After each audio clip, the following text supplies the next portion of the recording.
The dry wind howled across the desert road as Jack knelt beside his dog, his best friend, his only family left.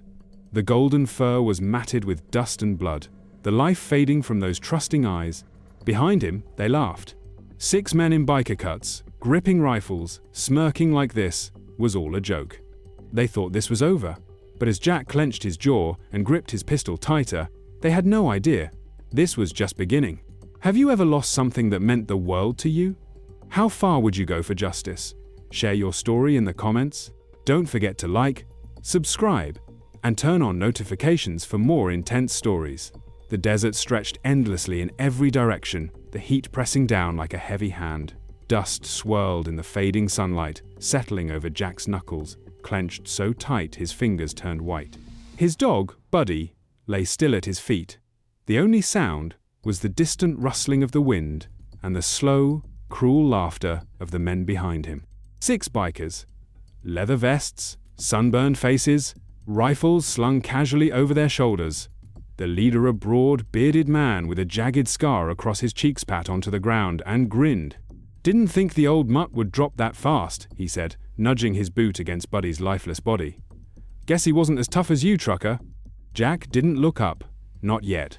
The gang had rolled up on him an hour ago, blocking the road with their bikes, demanding cash for safe passage. Jack had refused. He never paid cowards. Buddy had growled first, his hackles raised, a warning. The leader hadn't liked that, so he shot him, just like that. A single gunshot, a final whimper, and then silence. Jack had seen war, felt loss, buried men. But this was personal. The other bikers watched him, waiting for a reaction, waiting for him to break. "Tell you what," Scarface said, crouching beside him. "Let's make this easy. Hand over the cash, and we let you drive off. You try something stupid, and..." His grin widened. "Well, you end up just like your dog." Jack finally lifted his head. His eyes weren't full of grief. They were full of something much worse. Scarface faltered. "Just for a second." Jack's lips parted, voice steady, too calm. "You should have walked away." Scarface chuckled, glancing at his men. "Or what, old man? You think you're John Ingwick?"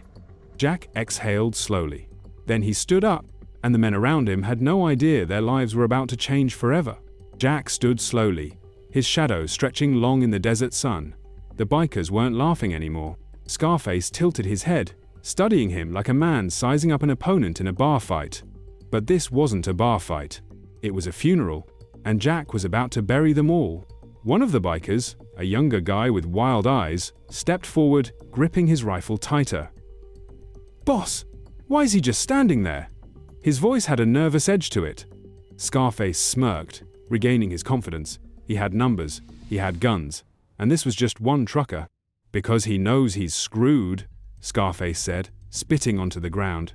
He took a step forward, too close, too comfortable. "Ain't that right, big guy?" Jack said nothing. He didn't need to. Scarface's smirk wavered. He expected fear, a plea, anything, but Jack just stared. "You're wasting our time," another biker grumbled. "Let's just finish this." Scarface sighed, like he was bored of the whole thing. "Fine, put him down." The younger biker raised his rifle. Jack moved first, faster than any of them expected. Before the gun even cleared the man's hip, Jack grabbed his wrist. Twisted snap! The biker screamed, his rifle clattering to the dirt. Jack didn't let him fall. He used him. With one swift motion, Jack yanked the man forward, using him as a human shield. The others hesitated, rifles up, but none of them could shoot without hitting their own man. Jack grabbed the fallen rifle. Now he was armed.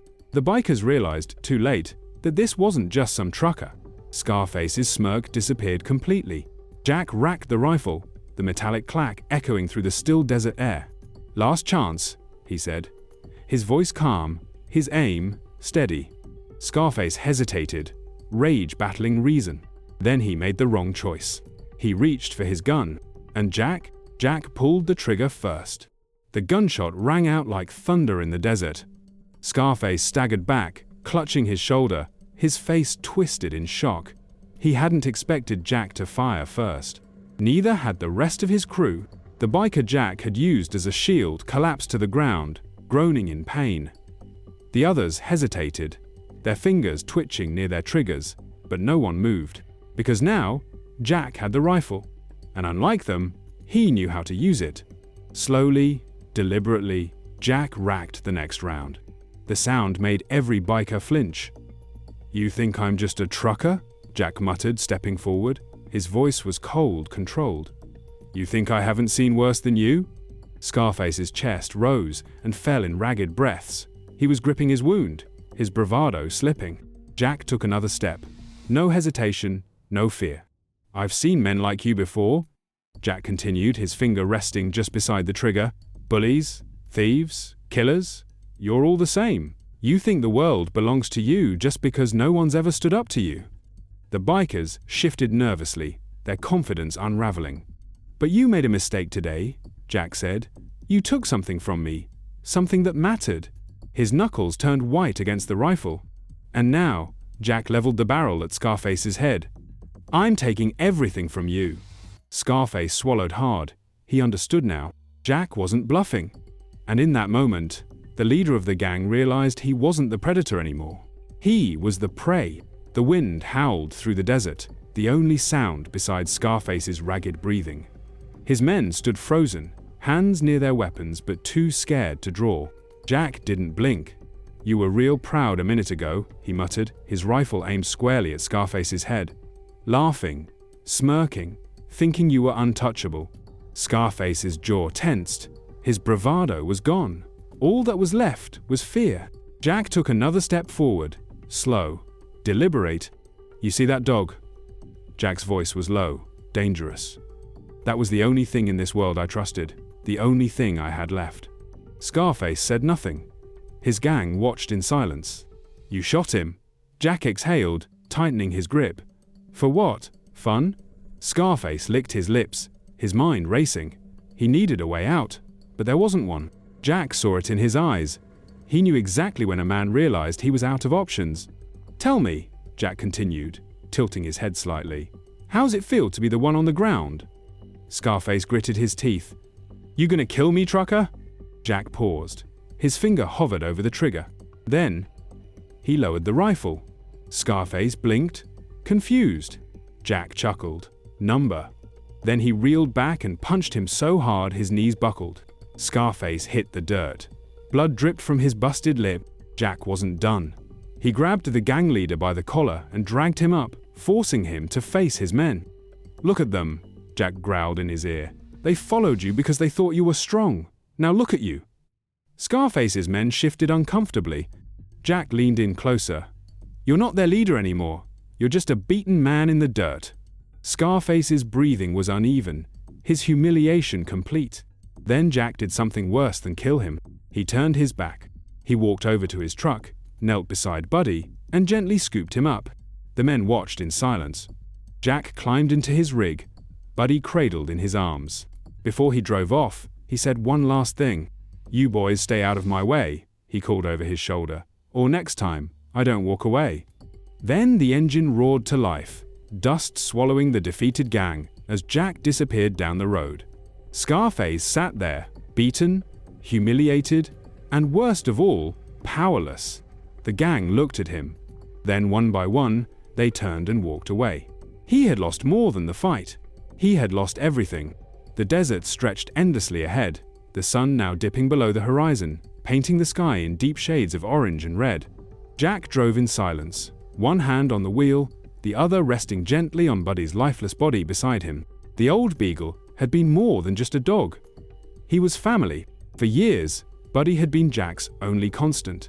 Through late-night hauls, quiet moments at roadside diners, and countless lonely miles, Buddy had always been there. And now, he was gone. Jack exhaled slowly, the weight in his chest tightening. Revenge didn't bring him back. The men who did this had been humiliated, left in the dirt like the cowards they were. But it didn't change the fact that Buddy was gone. It never did. Jack pulled off the road, stopping near a stretch of land where the desert met the sky. He stepped out of the rig, cradling Buddy in his arms one last time.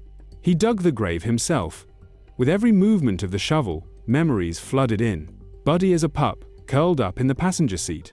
Buddy barking at the gas station attendants like he owned the place. Buddy sleeping with his head on Jack's boot after a long drive. Jack's chest ached, but he didn't let himself cry. Instead, he knelt beside the freshly covered grave, pressing a hand against the mound of earth. "You were a good boy," he murmured, his voice rough. "The best."